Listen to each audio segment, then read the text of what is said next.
more focused on putting in place a tourism tax. Stephen Kinnock. Question 6, please, sir. Minister. Thank you, Mr. Speaker. Steel is vital to the UK, and we are actively engaging with our industry to secure a positive and sustainable future. Industrial sectors, including steel, have been able to bid into government funds worth more than £1 billion to support them to cut emissions and become more energy efficient. Stephen Kinnock. Mr. Speaker, the governments of the United States and the EU have developed active industrial strategies with multi-billion-pound investments to support their steel industries as they transition to green steel production. And here in the UK, the cavalry is coming in the form of a Labour government and our £3 billion Clean Steel Fund. What a contrast with the party opposite, which is completely and utterly asleep at the wheel on steel. So when will the Secretary of State start standing up for our proud Welsh steel industry, and when will he start getting his colleagues in Cabinet to wake up to the fact that we are losing the race for green steel investment? Thank you, Mr. Speaker. Well, the honourable member will be aware that the Secretary of State for Business and Trade visited Tata Steel in Port Talbot only very recently, and I think that shows her commitment to it. He'll also be aware of the British industry supercharger that was announced only a few months ago, which aims to bring energy costs for energy-intensive industries such as steel production in line with those of other similar countries. Certainly, Mr. Speaker. Mr. Speaker, healthcare services are, of course, devolved to the Welsh Labour government, but it is deeply worrying that only last week the Welsh government revealed that their target for people waiting over 2 years for treatment has once again been missed, with over 31,000 people waiting in pain for over 2 years for their treatment. And in England, with virtually 20 times the population, the equivalent figure is virtually zero. Luke Evans. One of the most important things to improving healthcare systems is the ability to compare data. There's a problem, though, if different legislators use different metrics. So will the UK government agree to an agreement between the devolved nations to share the same data so that comparisons can be made adequately? Well, Mr. Speaker, I think the honourable gentleman makes a very good point indeed. We do need comparable data so that we can see exactly what is going wrong in the health service in Wales. We already know from the data we've got about the 31,000 people who've been waiting more than 2 years in pain for treatment.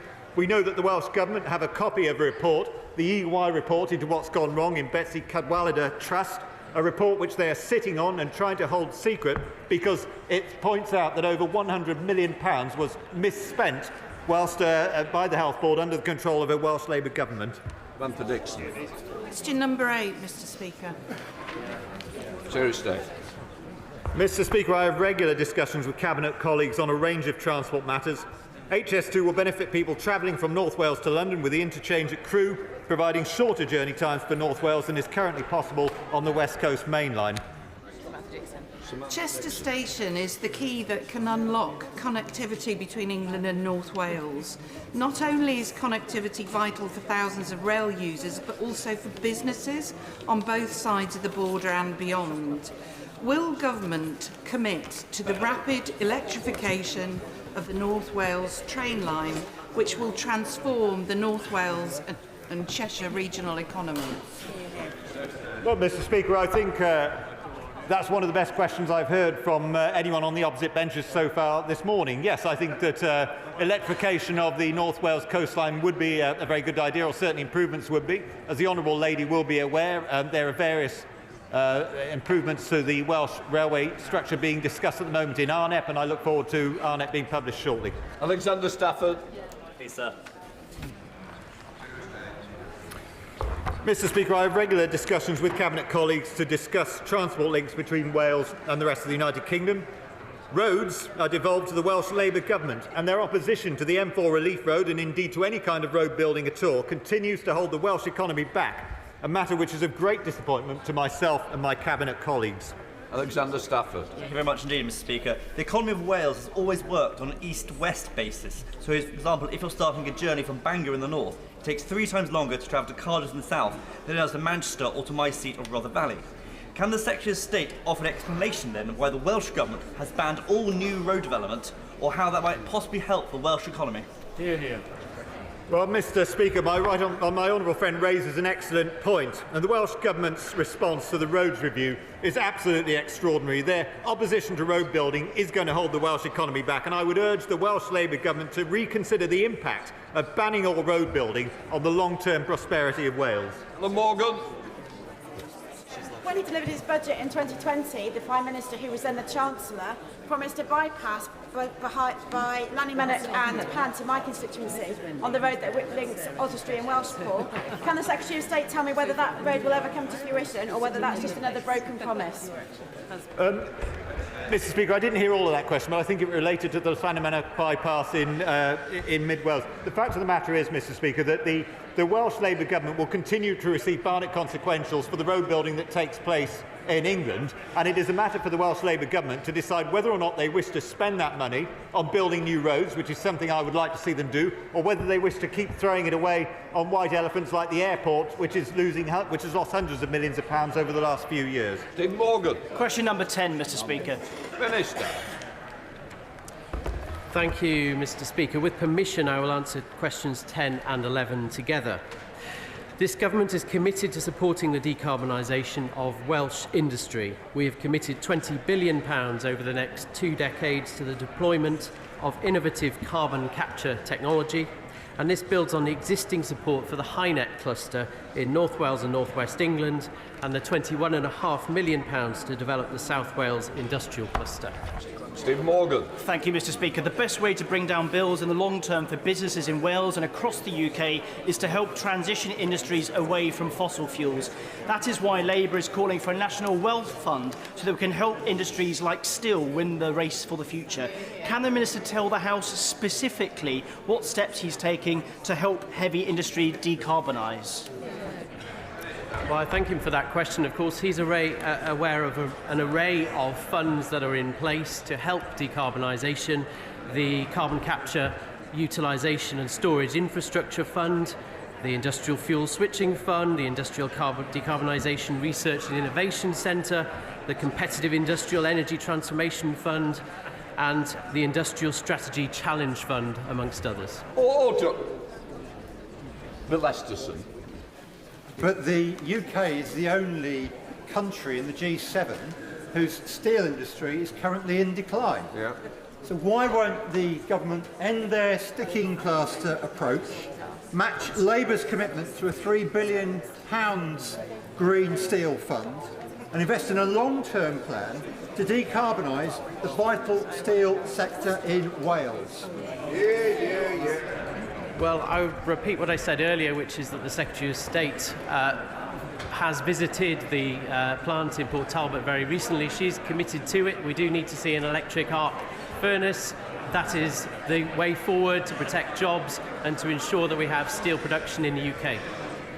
Stephen Crabb. Thank you, Mr. Speaker. The industrial corridor that runs along South Wales all the way west to my constituency is one of the most important in the UK. It's also one of the most challenging when it comes to decarbonisation. Does my honourable friend agree with me that the government's policies, the Powering Up Britain set of energy interventions, the Celtic Freeport that we secured, point the way to a successful decarbonisation strategy for this critically important part of Wales? Yeah. Well, my right honourable friend, of course, is absolutely right there. South Wales doesn't have former oil and gas fields in which we can store carbon, but it does have the Celtic Freeport, and non-pipeline transport of captured carbon to fields elsewhere is what will secure decarbonisation for South Wales. Robbie Moore. Number 12, Mr. Speaker. Tuesday. Mr. Speaker, the coronation saw people in Wales and right across the United Kingdom come together to celebrate the monarchy. It was a wonderful occasion, and it united our public and demonstrated just how strong our union is. Robbie Moore. Thank you, Mr. Speaker. Over the coronation weekend, I had the pleasure of attending a fantastic coronation church service in Haworth Parish Church, listening to our brilliant Yorkshire harpist Fiona Katie Widdop, as well as joining many other community events. And I know that my right honourable friend attended the similar sorts of events in Wales, which undoubtedly brought the whole of the United Kingdom together. So what does my right honourable friend see as the legacy of the coronation and the fantastic weekend of community spirit?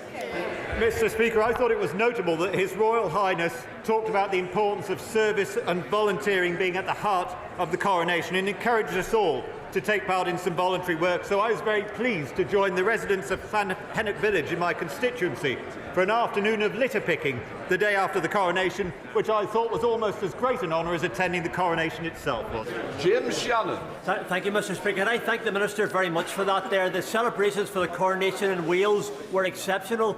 The celebrations for the coronation in Northern Ireland were equally successful. Does the Minister agree when it comes to cementing the Union, the fact that all 4 regions can be one country, that's Scotland, Wales, Northern Ireland and England together, is an indication of why the royalty is so important to all its great United Kingdom of Great Britain and Northern Ireland, always better together? Mr. Speaker, to that wonderful question I can only reply yes. Alan Brown. Thank you, Mr. Speaker. Devolution of Crown Estates in Scotland. Sorry, question 13. Thank you, Mr. Speaker.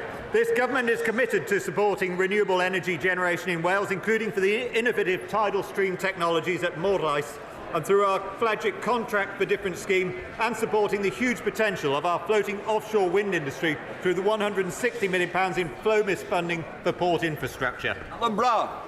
Devolution.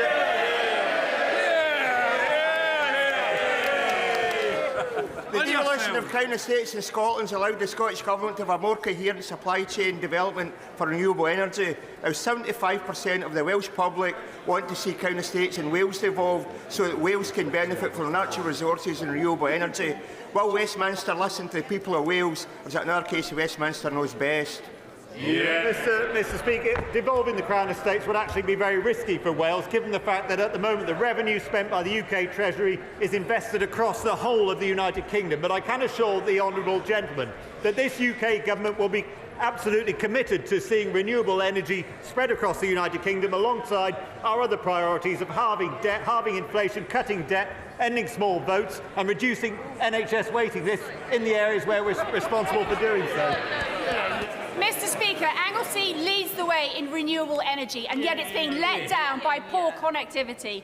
This week, the Britannia Bridge closed suddenly, and given there's a 7.5-tonne limit on the Menai Suspension Bridge, it's created absolute chaos. Does the Secretary agree with me that Labour in Cardiff should be focused on building a third crossing? Mr. Speaker, the Honourable Lady representing Anglesey is absolutely right about this. The Welsh Labour government need to start building roads and start building bridges as well. We now come to Prime Minister's questions. Sean Hodgson. Question number 1, Mr. Speaker. Mr. Speaker, this morning I had meetings with ministerial colleagues and others. In addition to my duties in this House, I shall have further such meetings later today. Sean Hodge. Thank you, Mr. Speaker. Does the Prime Minister agree with his friend, the Tees Valley Mayor, that the National Audit Office must investigate the Tees Works affair? And will he share details of all conversations he has had on the subject with his former Chief Secretary, the member for Middlesbrough South, and the current Levelling Up Minister, given that they've all received donations from Ian Waller, one of the project backers?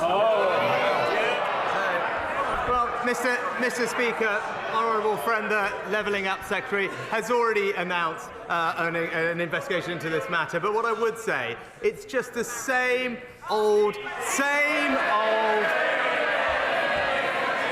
It's the same old bump from Labour. All we get. After years of neglect, it's the Conservatives that are delivering for Teesside. Mr. Speaker, everyone here has NHS trusts in our constituencies grappling with backlogs. So can I highlight the commitment and hard work of the Gloucestershire Hospitals Trust in bringing down the waiting list over 18 months ahead of the government deadline and fast reducing the over 65 waiting list? Does my right honourable friend agree with me that those who imagine that the opposition has a magic wand up their sleeve to solve these problems need look no further than the woes of the Betsy Cadwallader board in North Wales under Labour political control for a generation? Well, Mr. Speaker, as my honourable friend says, Gloucestershire in particular has seen a significant reduction in A&E waiting times since December. We recognise, of course, though, there is more to be done, and that's why we're delivering on our plan to recover urgent and emergency care to ensure that people get the care they need easier, faster and closer to home. Leader of the Opposition, Keir Starmer. How many work visas were issued to foreign nationals last year? Prime Minister. Well, Mr. Speaker, the new statistics, as the honourable gentleman knows, will be out later this week. The most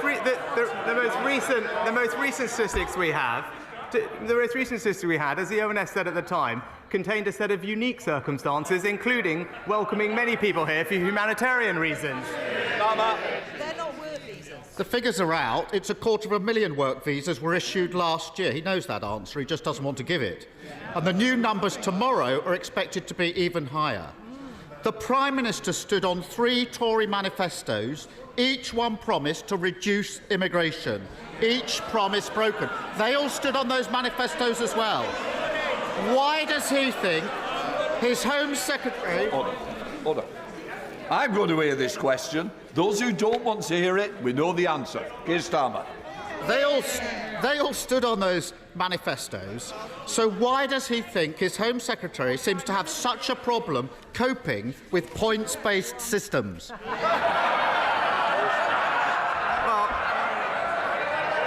Mr. Speaker...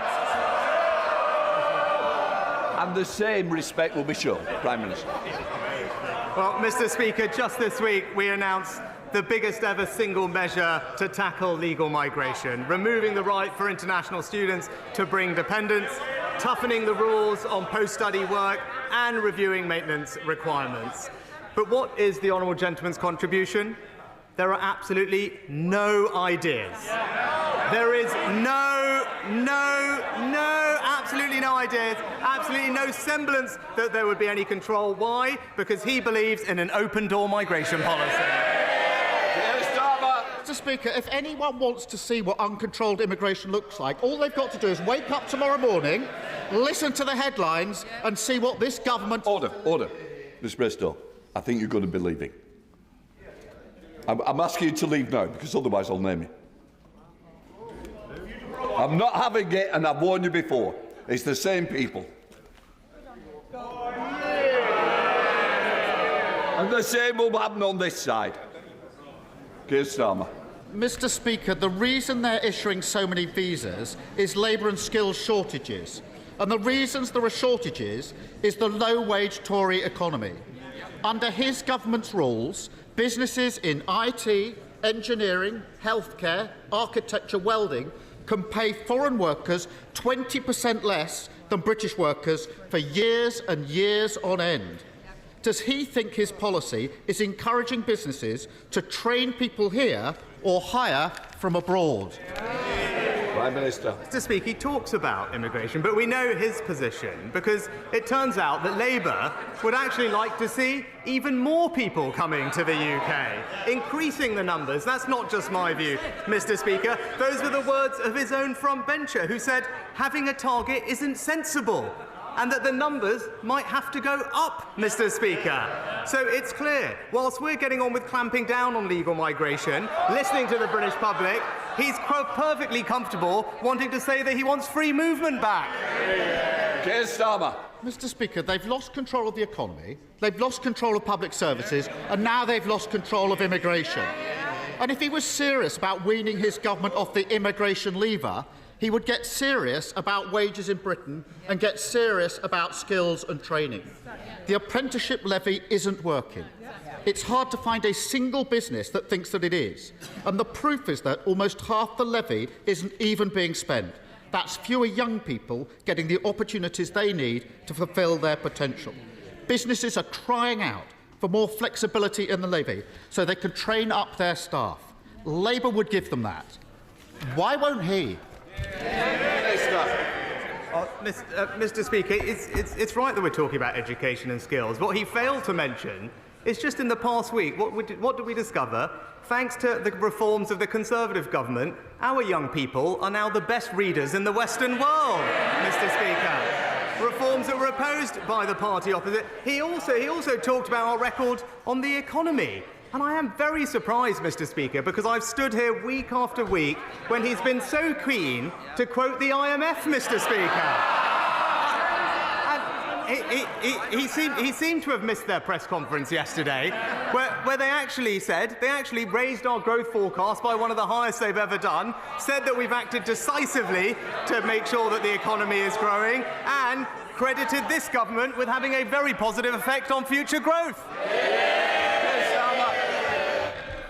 Is the Prime Minister seriously suggesting that breaking the economy, breaking public services, losing control of immigration is some sort of carefully crafted plan? His policies are holding working people back, and all he offers is more of the same. But fear not, because speeding into the void left by the Prime Minister comes the Home Secretary. Not with a plan for skills, growth or wages, no. Her big idea is for British workers to become fruit pickers. Just in case, I can hardly believe she said this, that they forget how to do things. Does the Prime Minister support this let them pick fruit ambition for Britain? Or does he wish he had the strength to give her a career change of her own? Mr. Speaker, he talks about public service, he talks about the economy. Again, I think he's just failed to notice what's going on. The IMF, as they've said, it's right here, Mr. Speaker. Our forecasts, which he was very keen to point out just a few months ago, now their forecasts are that we will have stronger growth than Germany, France and Italy, Mr. Speaker. What do they say? They're saying that we are prioritising what's right for the British people, Mr. Speaker. He talked about public services, as I said. Best reading results in the Western world. When it comes to the NHS, what did we just discover last week? Ambulance waiting times at the fastest response in 2 years, Mr. Speaker. That's a Conservative government delivering for the British people. Mr. Speaker, the Home Secretary may need a speed awareness course. He needs a reality check. This mess on immigration reveals a Tory party with no ambition for working people and no ambition for Britain. Just the same old failed ideas, low wages and high tax. Labour would fix the apprenticeship levy, fill the skills gap and stop businesses from recruiting from abroad if they don't pay properly. That's because we're the party of working people. What does it say about him and his party that they won't do the same? Prime Minister. Mr. Speaker, I think he said it 6 times, but I don't think we actually know how he's going to do any of these things, Mr. Speaker. And look, that's the difference between us, Mr. Speaker, because every week we hear a lot of empty rhetoric from the honourable gentleman opposite. But in the past week, we can measure ourselves by actions. What have we done on this side of the House? We've introduced new powers to curb disruptive protests. We're protecting public services against undisruptive strike action, Mr. Speaker, and we have new laws to stop the boats. What has he done? He's voted against every single one of those. And that's the difference between us. While he's working on the politics, we're working for the British people. Thank you, Mr. Speaker. We have all witnessed how Putin is carrying out his savage war against Ukraine. He commenced it, he is the aggressor, and he cannot be allowed to win. That war is now at a pivotal point. So will the Prime Minister use his friendship with President Zelensky to ensure whatever military equipment they need, they will get, be that missiles, drones or jets? Well, Mr. Speaker, it was an honour to welcome my friend President Zelensky to the UK last week. I think everyone will be collectively proud of the UK's leading role at the forefront of supporting Ukraine. We were the first country to provide support for Ukrainian troops, first country to provide lethal weapons in Europe, the first to commit main battle tanks, and most recently the first to provide long-range weapons. He will have seen the powerful scenes coming out of the G7 summit in Hiroshima last week, and I've always been clear that we will stand with Ukraine for as long as it takes. Leader of the SNP, Stephen Flynn. Thank you, Mr. Speaker. Mr. Speaker, we learned today that the price of milk, cheese and eggs are up 29%. The price of pasta is up 27%. The price of a loaf of bread, 18%. Does the Prime Minister agree that this is no longer just a cost of living crisis? This is a cost of greed. crisis.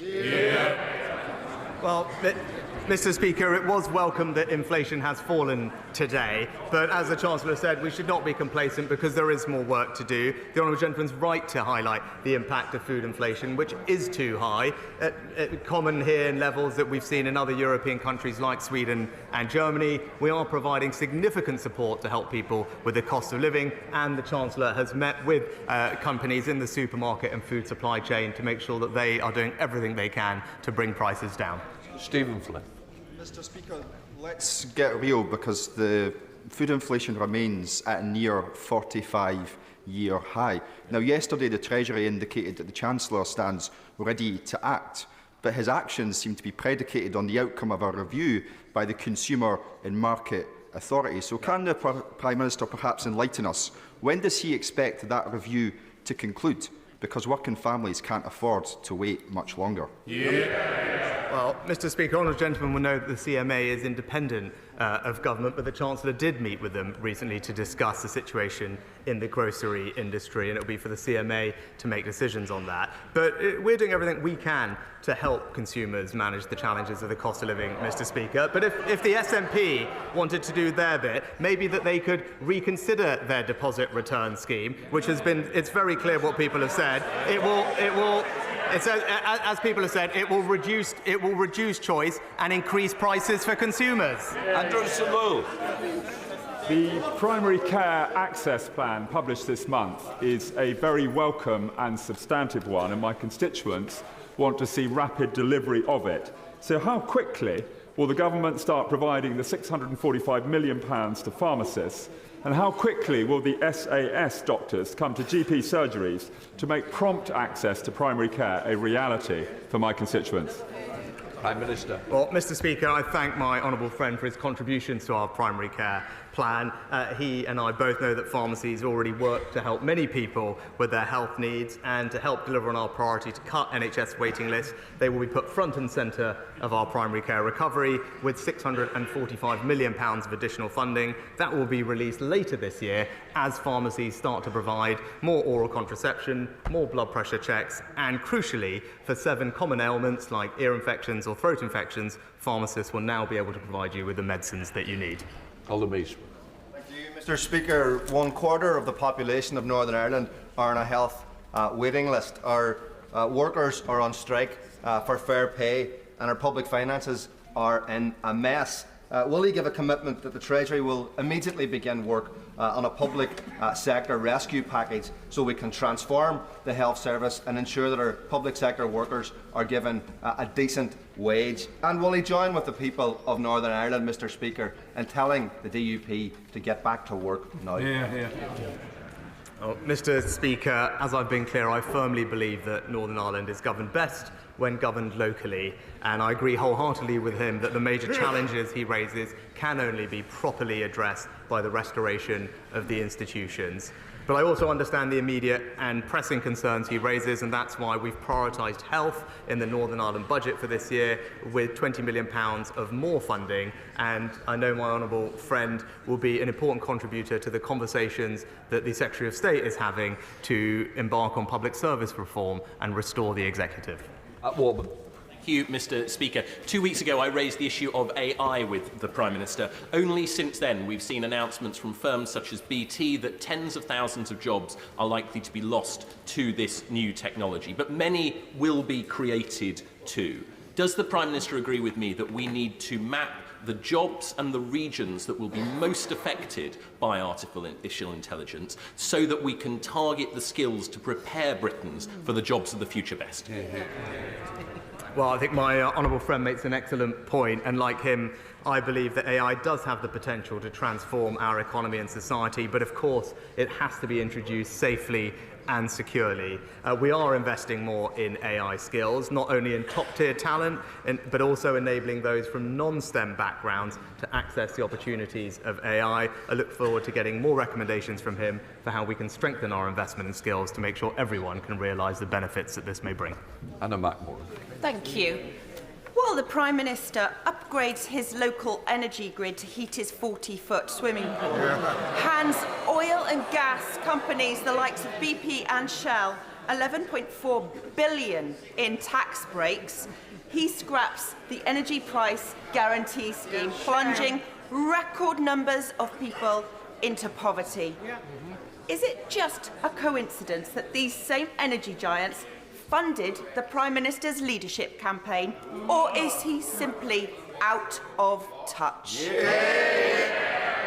Mr. Speaker, what we are doing is taxing the windfall profits of energy companies and using that money to help pay around half of a typical household's energy bill. That support is worth £1,500. It was extended in the budget by my right honourable friend, the Chancellor, and we all look forward to energy bills coming down, which hopefully will be happening very soon.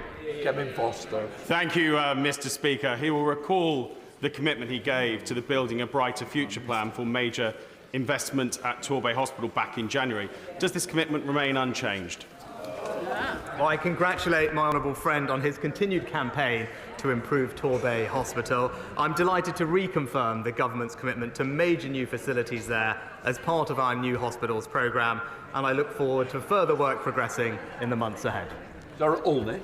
Thank you very much, Mr. Speaker. Under the Conservatives, so much of the UK's potential is going untapped. Anemic growth, falling living standards and declining international competitiveness. Just this morning, a solar power company developing an innovation from Oxford University said that the UK is the least attractive market in which to base its business due to a lack of incentives. This is a homegrown company that could have provided well-paid green jobs lost to this country thanks to the government's lack of an industrial strategy. So why does the Prime Minister think it is that each week more and more promising businesses are choosing to leave the UK? Mr. Speaker, the Honourable Lady obviously missed the comments from the IMF yesterday, upgrading our growth performance. She obviously missed the survey of thousands of global CEOs just recently placing the UK as their #1 European investment destination. And it sounds like she also missed my trip to Japan last week, where we announced £18 billion of new investment into the UK economy.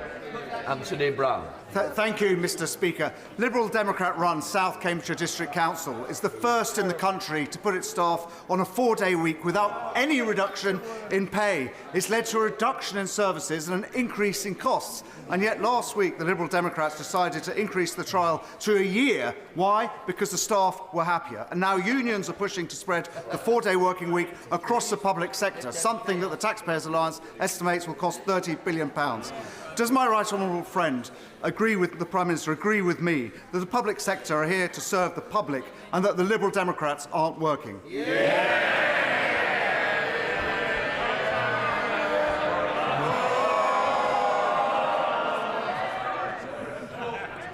Mr. Speaker, public servants should rightly focus on delivering for the public and taxpayers, and it is disappointing to hear from my honourable friend that his local Liberal Democrat council is not doing this, reducing, as I heard, staff contact hours and costing residents more. I urge the council to reconsider their decision because his residents and constituents in South Cambridgeshire District Council clearly deserve better. Thank you, Mr. Speaker. In Lewisham, we are gearing up to mark the 75th anniversary of HMT Empire Windrush arriving in the UK. And our Deputy Mayor, Brenda Dacres, is coordinating our local events and is herself a daughter of Windrush generation parents.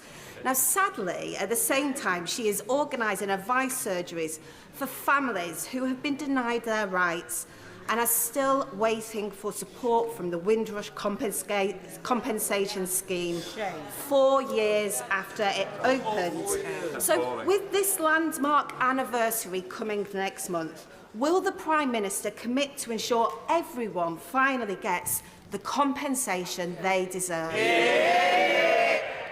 Well, Mr. Speaker, I pay tribute to the Honourable Lady's constituent for all the work they're doing locally. The Home Office and the Government is delivering on the vast majority of the recommendations from Wendy Williams' report into this situation, and we've already paid out or offered, I believe, over £70 million in compensation, and there are hundreds of engagement events happening to ensure that people are aware of what they're able to access, and will continue to do that engagement as we promised. Brendan Clark-Smith. Thank you, Mr. Speaker. Bassetlaw has benefited from the multi-billion-pound Step Fusion project, 20 million in levelling up money for Worksop Town Centre, and will now be part of one of the 20 areas selected as part of a new £400 million levelling up partnership. But my constituents in Retford feel neglected by the Labour District Council, which has yet to apply for any funds for the town and is more concerned with trying to play the two towns off against each other.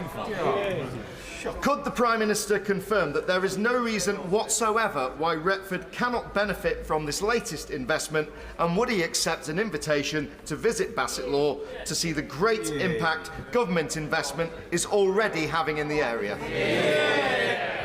Well, I thank my honourable friend for his kind invitation to visit, and I shall certainly ask my office to keep it in mind. But as he said, levelling up partnerships are a commitment to work hand in hand with 20 different places across England, most in need of levelling up, and to make sure that they can realise their potential and ambitions. As he says, they're backed by £400 million of investment. We'll make sure that they can be supported to thrive. And I know my right honourable friend, the Levelling Up Secretary, is looking forward to working with colleagues in Bassetlaw to identify the best place to focus their work, which could, of course, include Retford. Stella Creasy. Thank you, Mr. Speaker. In 2016, the Prime Minister told people to vote for Brexit because it would stop unelected officials in Brussels having more of a say than his constituents. In 2023, he's asking his MPs to block Amendment 42 to the EU law bill to give unelected officials in Downing Street more say over laws than this chamber. Given the worries and the warnings from his colleagues, why is he going to let the blob have more say over things like holiday entitlements than the people who were elected to do so?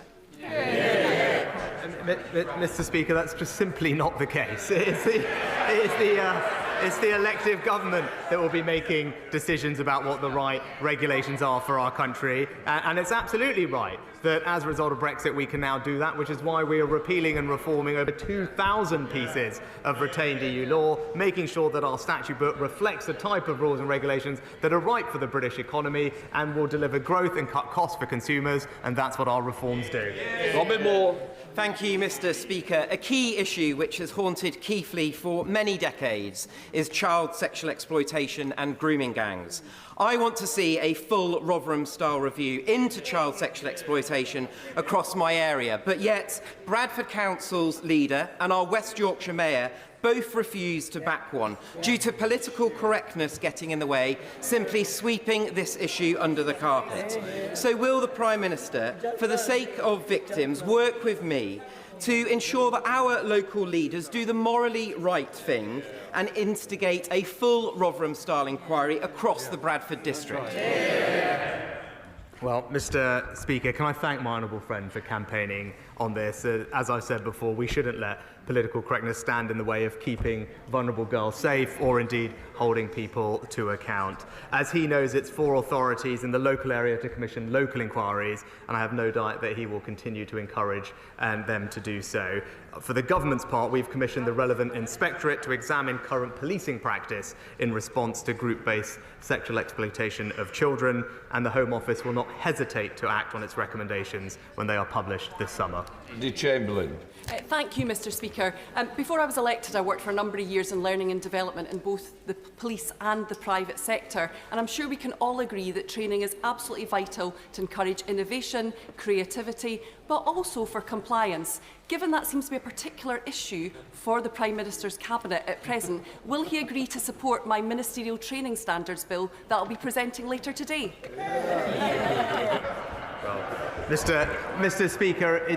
Mr. Speaker, as the honourable lady knows, there are processes and procedures in place for ensuring professional standards across government.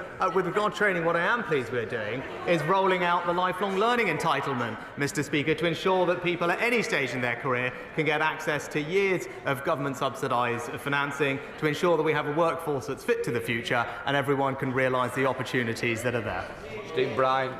Thank you, Mr. Speaker. Owen Carey died just across the river from here, underneath the London Eye, after suffering a severe allergic reaction while out celebrating his 18th birthday. He'd simply eaten a chicken burger at a restaurant, which, unbeknown to him, and despite his asking, had been marinated in buttermilk. Owen's sister Emma, who is my constituent, was in Parliament last week with her dad and her brother for a debate on food labelling and support for people with allergies. They're fighting for Owen's Law, which is campaigning, among other things, to change the food information regulations surrounding allergy labelling in restaurants. It's attracted huge support, so will the Prime Minister meet with me and Owen's family to see how we can be sure something positive comes out of this tragic loss of a young life? Yeah. Well, Mr. Speaker, I thank my honourable friend for raising Owen's case, and I know the whole House will want to join me in expressing our condolences to Emma and all of his family over what happened. I will absolutely ensure that my honourable friend gets a meeting with the relevant minister to discuss food labelling appropriately so that we can make sure that things like this don't happen. Ian Paisley. Thank you very much, Mr. Speaker. Will the Prime Minister instruct his officials to publish the list of 1,700 veterinary medicines that will no longer be made available to Northern Ireland vets and the agri-food sector after the grace period has ended? And will explain to the Ulster Farmers Union why that list has not been given to them? And would he agree to meet with me and the Ulster Farmers Union, go through that list and show us how this has removed the border in the Irish Sea? Well, Mr. Speaker, as the honourable gentleman knows, when we concluded the Windsor framework, what we did was make sure that there was an extension in the grace period for veterinary medicines to give us the time to find a long-run solution to that particular issue. But the honourable gentleman should take heart, because on the issue of human medicines, which I know is important to him and everyone else in Northern Ireland, what we did achieve was complete and full dual regulation of medicines and a dialogue with the EU to resolve the issues in veterinary medicines. And I know that he will want to make sure that we engage closely with him and the UFU, which we have been doing, to find a resolution in the time we have. But I know he will also join me in being very happy that we protected access to human medicines in Northern Ireland, which was a priority for him and his party. Tom Hunt. Firstly, I really look forward to welcoming the Prime Minister to Portman Road for Ipswich Town, Southampton next season. And of course, in addition to Ipswich Town, Ipswich Wanderers have also been promoting great news for a town. Yesterday, though, we saw, despite the Public Order Act being passed, we saw images of Metropolitan Police standing around and doing nothing, whilst eco-protesters were wreaking havoc in our capital. Does the Prime Minister agree with us? The moment those activists stand on the road, they should be immediately turfed off the road, like there are in many other countries. Well, Mr. Speaker, on my honourable friend's first observation, all I can say is ouch, but thank you. But I look forward to the game. But on his second, more substantive matter, this government has passed a serious disruption order, which will ensure that police do have the powers that they need to tackle slow-moving protests. It was a power that the police specifically asked the government for. We've delivered it and put it in legislation. He knows what I know, is that the party opposite tried to block that from happening. Thank you, Mr. Speaker. Prime Minister, we have 4 million children living in poverty in this country, yet we are the 5th richest economy in the world. So can the Prime Minister say why he would not support universal free school meals for all children to end child poverty? Mr. Speaker, the numbers are actually as follows. Since 2010, there are 1.7 million fewer people living in poverty as a result of the actions of this government, and that includes hundreds of thousands fewer children living in poverty. And most importantly, because like the Honourable Lady, I do want to ensure that children don't grow up in poverty, but we know that the best way to do that is to ensure that they don't grow up in a workless household. And that's why we have reduced the number of children growing up in a workless household by several thousand, and that is the most powerful thing we can do in the long run to give those children the best possible start in life. Peter Gibson.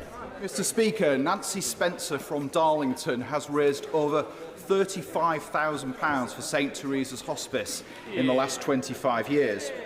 Nancy's next adventure was to do a skydive, but having had a pacemaker fitted, her doctor refused to sign it off.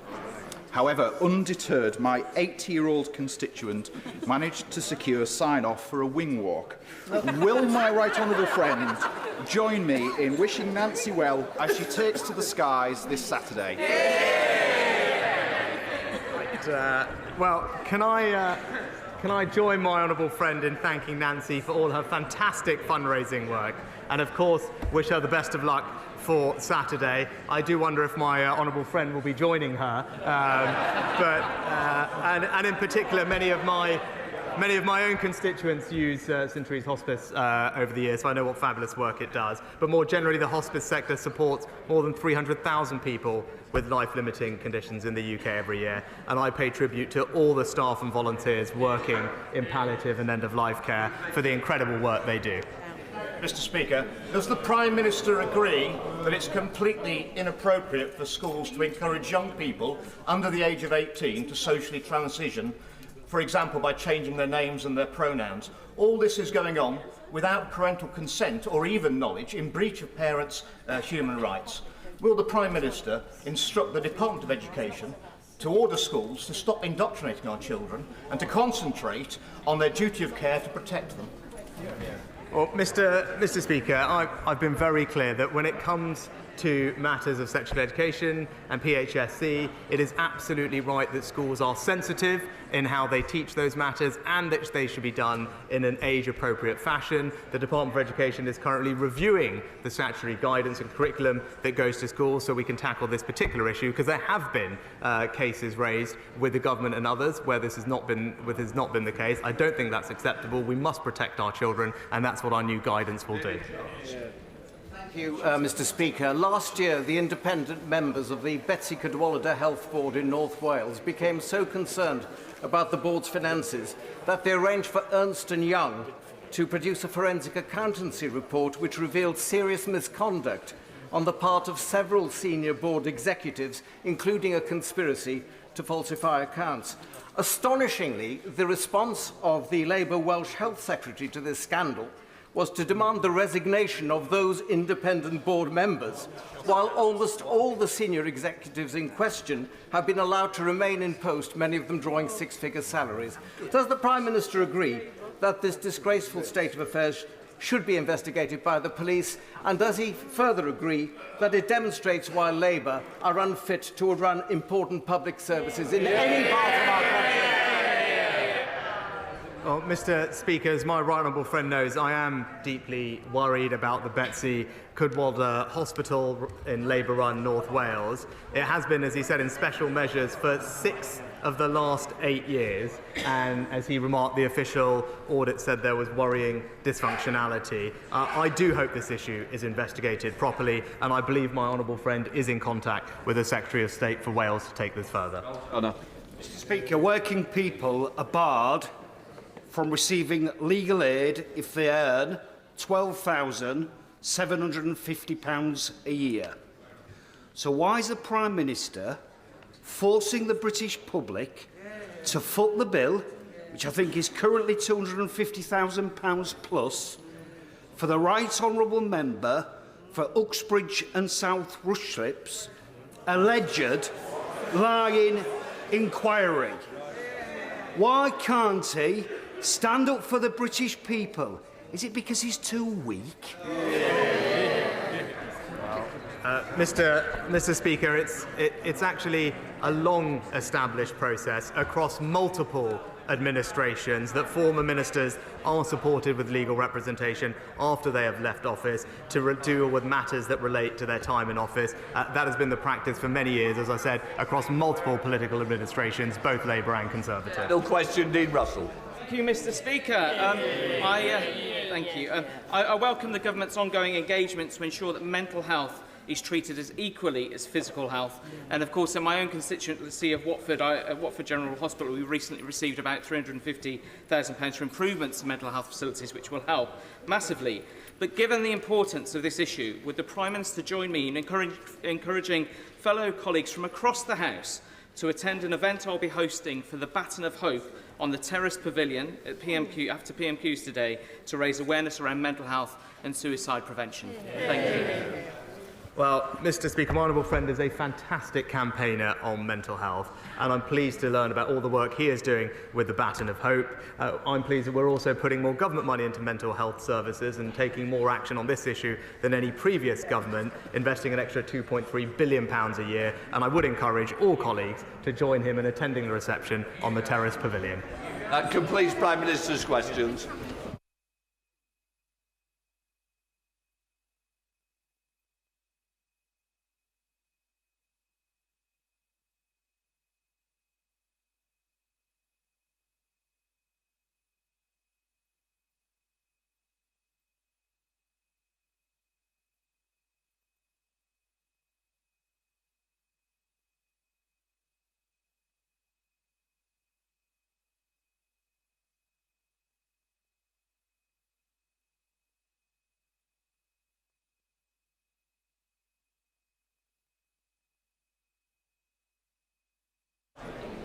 Right, we now come to the urgent question. I call Carol Monaghan. Thank you, Mr. Speaker. To ask the Secretary of State for the Home Department to make a statement on the changes to the student visa route. Well, thank you, Mr. Speaker. Net migration is too high, and the government is committed to bring it down to sustainable levels. The most recent official statistics estimated that net migration in the year to June 2021 to June 2022 was at 504,000. This is partly due to temporary and exceptional factors like the UK's Ukraine and Hong Kong schemes. Last year, over 200,000 Ukrainians and 150,000 Hong Kong BNOs made use of the routes to life or time in the United Kingdom. These command broad support from the British public. We were right to do so. The government introduced a points-based system in 2020 to regain control of our borders post-Brexit. We now need to decide who comes to the UK and to operate a system that can flex to the changing needs of the labour market, such as the skills needs of the NHS. But immigration is dynamic, and we must adapt to take account of changing behaviours and if there is evidence of abuse. The number of dependents arriving alongside international students has risen more than 8-fold since 2019, from 16,000 in the year to December 2019 to 136,000 in the year ending December 2022. Dependents of students make a more limited contribution to the economy than students or those coming under the skilled worker route. But more fundamentally, our system wasn't designed for such large numbers of people to come here in this manner. Yesterday, we introduced a package of measures to help deliver our goal of reducing net migration. The package includes removing the right for international students to bring dependents unless they're on research postgraduate courses, and removing the ability for international students to switch out of the student route into work routes before their studies have been completed. This is the right and fair thing to do. It ensures that we protect our public services and housing supply against undue pressure, and we deliver on the promises that we've made to the public to reduce net migration.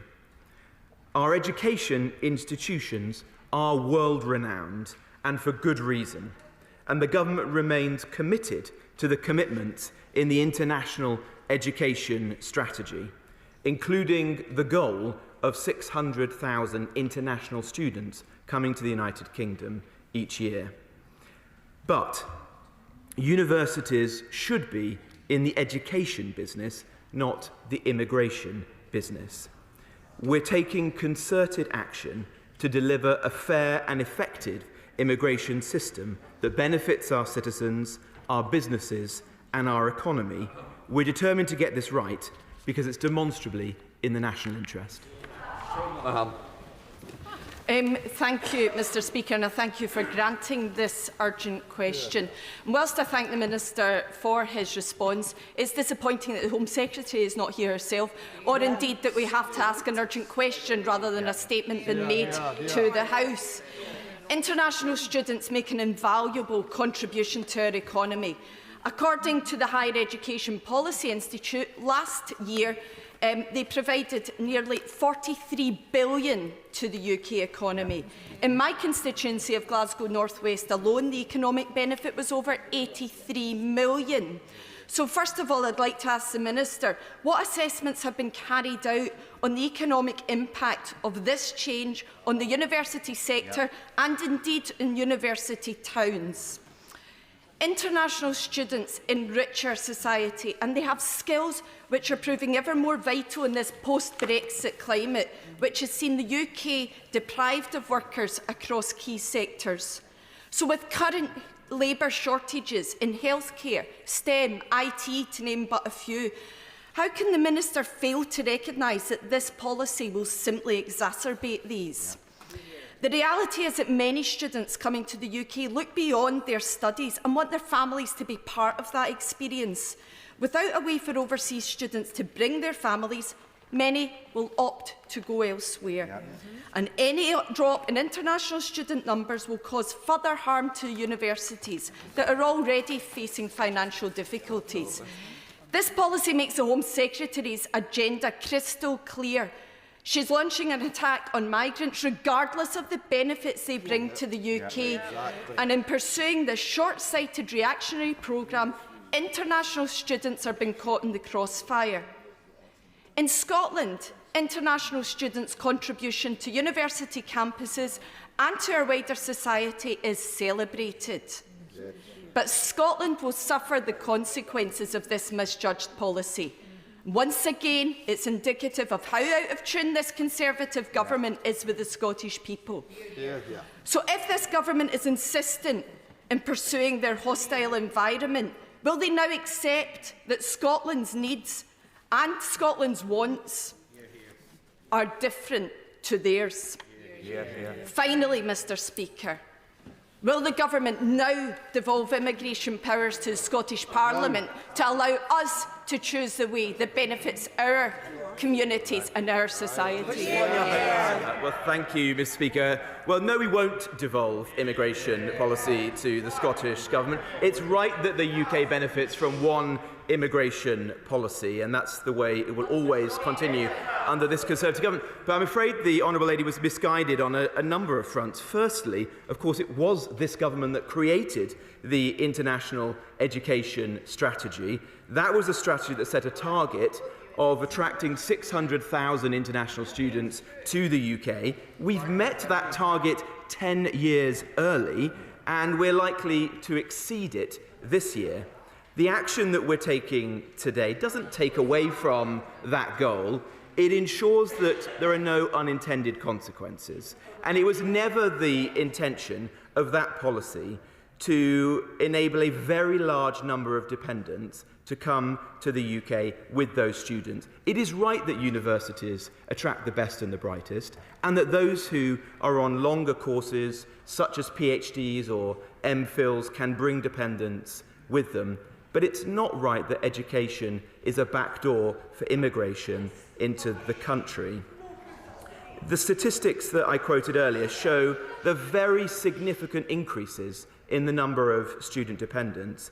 In 2019, there were 16,000 visas issued to student dependents. Last year, that number was 136,000, an 8.5 times increase. In 2019, for every 10 Indian students, there was one visa issued to a dependent. Last year, that doubled to 1 in 5 for Nigerian students studying in this country. In 2022, there were 65,000 dependent visas issued to only 59,000 students. We don't want to do anything that would harm the international reputation of our universities, but it is right that we pay particular concern to pressure on housing supply, to pressure on public services, to integration and community cohesion, and to making good on our commitment to the British public that we will bring down net migration, which is what the vast majority of the public want to see done. Sir John Redwood. When we invite people to our country, it's very important that there is good provision of housing and school places and healthcare, and there are huge stresses on the system. Can the Minister give the House some guidance on how much the capital and revenue set-up cost is for a migrant family coming in. I think the EU, when we were in that some time ago, reckoned it was €250,000 for a migrant coming into an advanced country. Well, it obviously varies very widely between the country of origin, the skills of those individuals, and the points-based system is set up in such a way to encourage higher skilled individuals to come to the UK for work purposes. But he is right to say that it is a relatively accessible system, and that has meant very large numbers of people entering the UK for a range of different reasons in recent years. And we should be acutely concerned about the pressures that that's having on housing supply, on public services and on integration, particularly in those parts of the country with very heated housing markets such as the one that he represents. And that is why it is right that we take action of the kind we are today. Stephen Kinnett, the Shadow Minister. Thank you very much, Mr. Speaker. International students are much valued contributors to our world-class higher education system, which is a great asset to our country. But we, and indeed Universities UK, recognise that a tenfold increase in the number of dependents joining students in the UK since 2018 creates significant challenges, and that enforcement measures are long overdue. And therefore, the Leader of the Opposition has already made clear, and indeed our entire front bench, that we do not oppose these changes for master's students. But as usual, the government has failed to deliver an impact on these new rules and has left many of the details very vague. How many people will this affect, both in terms of students and dependents? What will the actual impact be on the numbers? The ONS defines an immigrant as someone who's been here for more than a year or who's coming for more than a year, yet master's students are typically here for less than a year.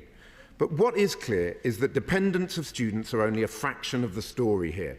In their 2019 manifesto, the Conservatives acknowledged that the Brexit vote was a bid to take back control of immigration. Yet since then, net migration has skyrocketed from 226,000 to 500,000, which is at a record high, even if you exclude Ukrainians and Hong Kongers.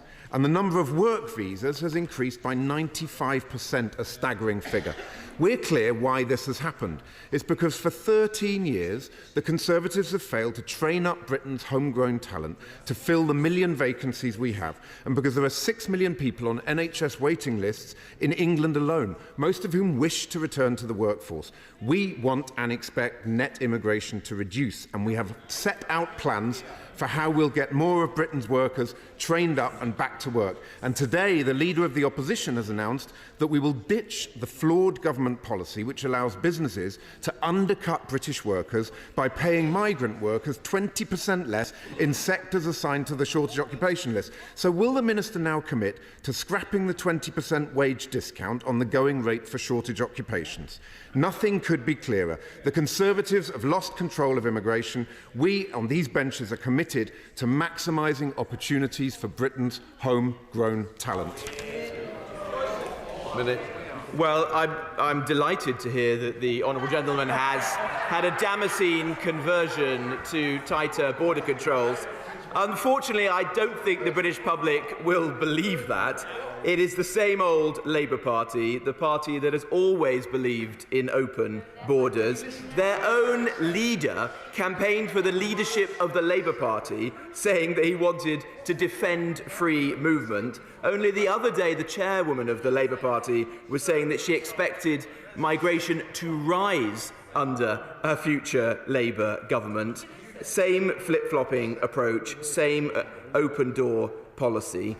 We want to ensure that we bring net migration down. We consider that to be a solemn promise to the British public, an important manifesto commitment. This is a significant policy, which I'm glad to hear the honourable gentleman support, which will make a tangible difference to this issue. It will reduce very substantially the number of people coming into the country as dependents. But there may be more that needs to be done. We're determined to tackle this issue and ensure that we bring that migration down. Greg Clark. Thank you very much indeed, Mr. Speaker.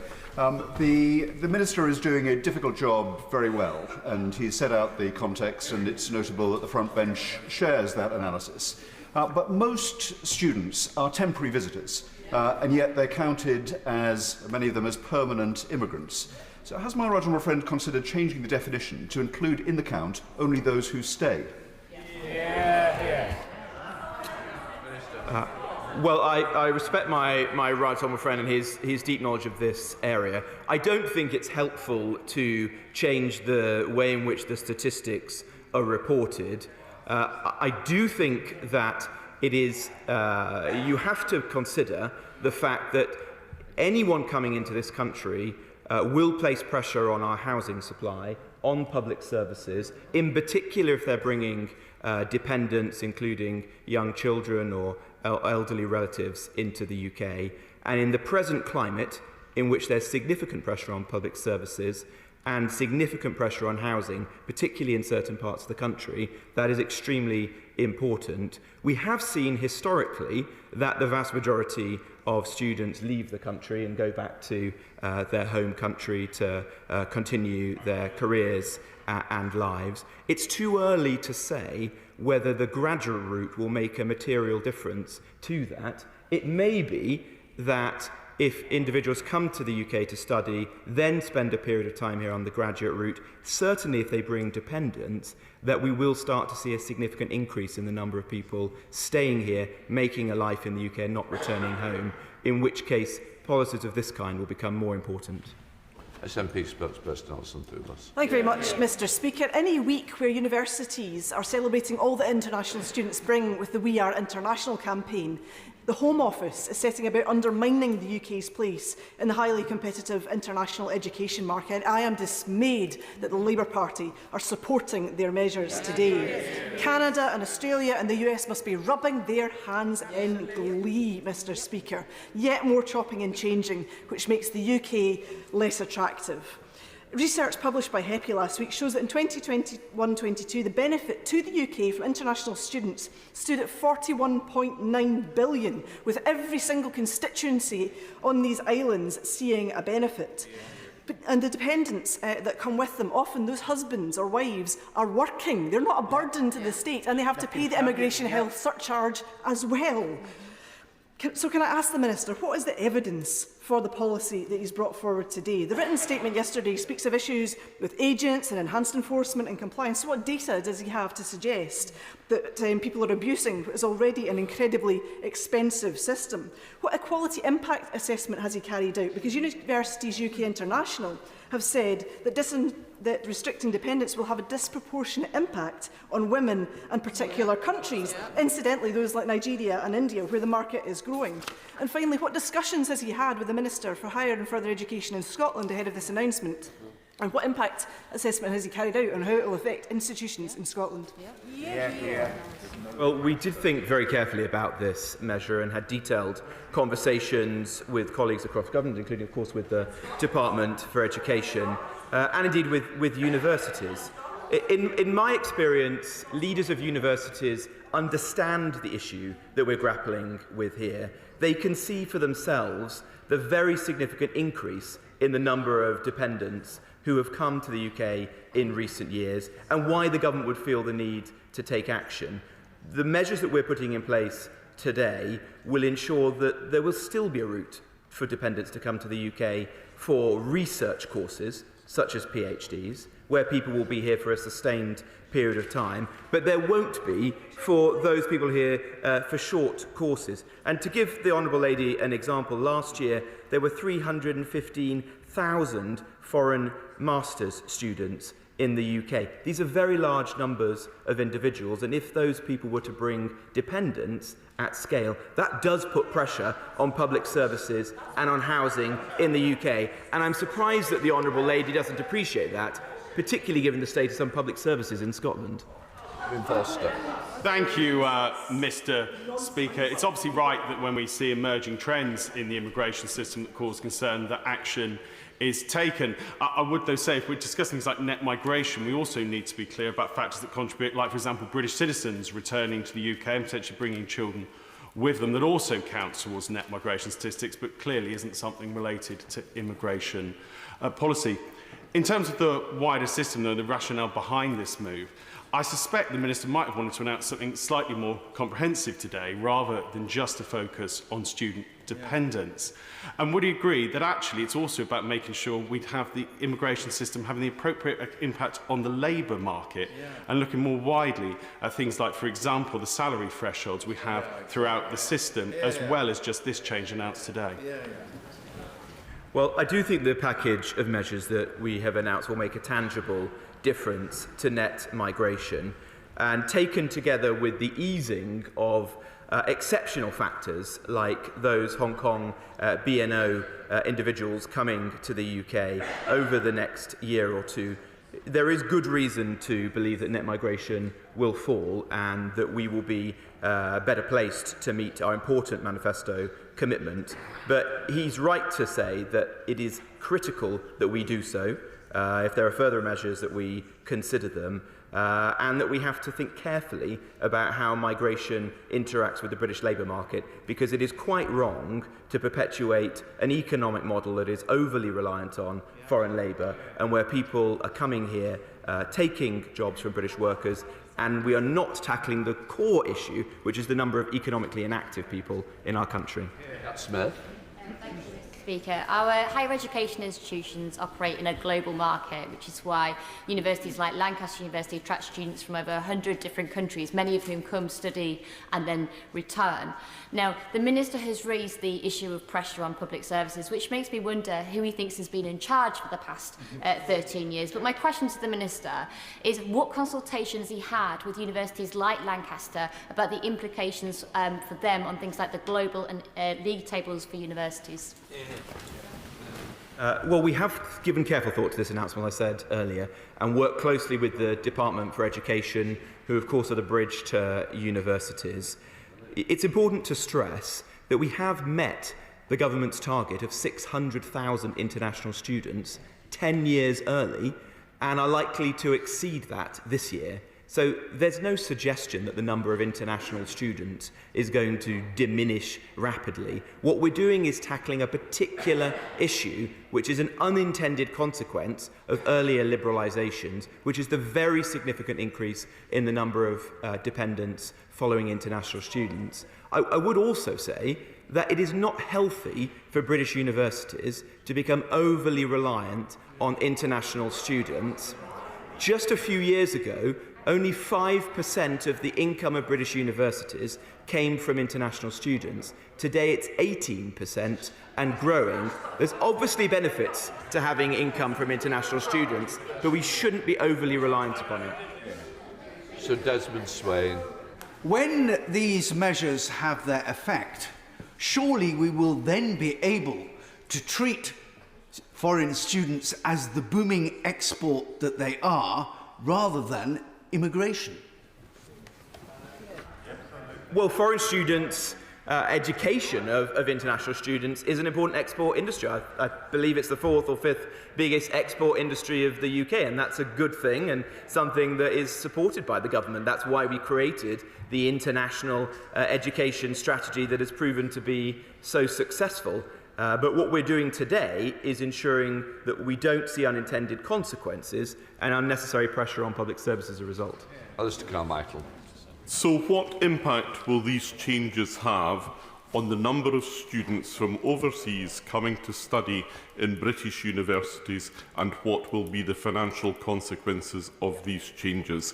Has the Home Office made that assessment? Well, as I said in answer to an earlier question, we have already met our target of 600,000 students coming to the UK from overseas. That's 10 years early. Last year, in fact, there were 605,000. We expect the numbers to increase this year beyond 600,000. And so there's no suggestion that universities are going to be shortchanged as a result of this. But in the medium term, it will obviously involve fewer dependents coming with those international students. And for the reasons I've already set out, we think that's a good thing. Perhaps he doesn't. Sir Woodley. This measure is wholly to be welcomed. But the fact is that legal migration is out of control. And the British people didn't vote for Brexit to replace mass migration from Europe with mass migration from the rest of the world. So can I press the Minister on this point made by my honourable friend? We're never going to deal with legal migration until we solve this labour problem that homegrown employers in Britain are paying too low wages and they're trying to attract people from all over the world. So why don't we raise the threshold to the average earnings? You have to earn average earnings if you want to come here and get a job. Well, I'm grateful to my right honourable friend for his support. He's right that having left the European Union, taken back control of our borders and migration policy, it's absolutely critical that we make good on our promise to bring net migration down, because it does put intolerable pressure on public services, on housing. It does strain community cohesion, particularly when it happens at a scale and speed which is too great for many people in British society. He makes an important point about the workings of the points-based system and the salary thresholds for the shortage occupation list and for general work visas. And that is something that the government keeps under review, because we don't want to see employers reaching for international labour rather than seeking to recruit and train domestic labour, reducing unemployment, reducing people who are on benefits. Thank you very much. Mr. Speaker, the Home Secretary makes contradictory statements to different audiences and thinks that nobody has noticed her sleight of hand. She recommitted yesterday to bringing in 600,000 international students per year. But does the Minister now regret that after having completely lost control of immigration figures, she actually expressed her desire to reduce student visas at last year's Conservative Party conference? Well, the Home Secretary and I are completely at one in our determination to reduce net migration. That is what this party stood on a manifesto to do, and that's what we intend to achieve. The Home Secretary and I want to find ways in which we can tackle abuse and unintended consequences within the system, and the package of measures we've set out this week will do so in a very important, and as his own party appears now to support it, clearly significant and cross-party area. Sir John Hayes. Thank you, Mr. Speaker. I refer the House to my entry in the Register of Interest. As the Minister considers work visas, which have exploded and displace investment in domestic skills and displace the kind of investment in modernity and working practices that are fit for the future, will you also answer this question? Why is it right and fair for those students studying a research degree to be able to bring their people into the country, but not fair for people who are not doing primary research? Surely, if those studying for MAs that don't require research can't bring their family, no one should be able to. Well, we've said in the announcement this week that we, with the Department for Education, will launch a consultation with the university sector to design a longer-term alternative to what the system that previously operated, which could be a more nuanced approach. But I think the determination we've made this week is the right one, that those people coming into the UK to study will only be able to bring dependents in if they are doing those high-value, usually longer-term research-based courses such as PhDs, and those coming for short courses will invariably not be able to do so. That will cut out some of the abuse that we've seen in the system today and will focus universities on their primary responsibility, which is teaching and education, rather than, in some cases, being a backdoor to immigration and to work. Peter Grant. Mr. Speaker, later this afternoon, my much valued international student Jacqueline will spend the last few hours of her time here before she completes her internship. Jacqueline has been a massive, massive asset to my office, as have the other LSC and other interns I've had the privilege of working with over the last number of years. What should I say to Jacqueline? Should I say thank you, you have been a boon to this place and to these islands? Or should I say to her, you're a problem that has to be controlled? Well, it would be helpful if the Honourable General didn't spread misinformation to his researcher or indeed to anyone else. It was the government who created, through the International Education Strategy, this commitment that has proven to be so successful, that has led to 600,000 international students coming to the UK, perhaps including the lady he refers to. We also created the graduate route, which has enabled people, potentially including his researcher, to move seamlessly into the workplace here in the UK after their studies, rather than having to immediately apply for a work or family visa, as used to happen in the past. So there's no suggestion that there's any diminution in our support for